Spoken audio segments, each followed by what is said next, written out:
I think at the very beginning, I was not aware of this.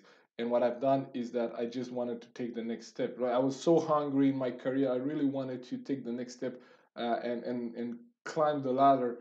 And I realized one way for me to be able to take the next opening when that's available is for me not to be stuck here. And if I didn't have a replacement for me, that would be a very easy no from my manager or from my supervisor, because they could say, but who would take your place? When I realized that my role was not to really be at the head of the pack, it was to actually develop leaders that they could replace me, right? And we had these scenarios, three cases scenario. What happens if Florin quits? What happens if Florin, if we need to replace Florin, who would be the people that we need to, can replace him?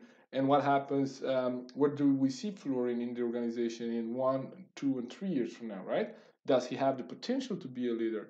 And we're playing with these scenarios. And I knew that the moment I would say I want to take a new position, um, they will ask me, okay, who will be your replacement? So I know already that my manager already did that kind of role play to see who could replace me.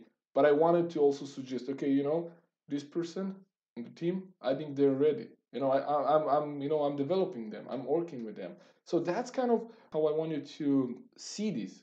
It might be a different mindset that you have been used to, but I think that's the key. The key is for us to make ourselves replaceable and only keep on our plate and our to-do list the things that we really cannot delegate.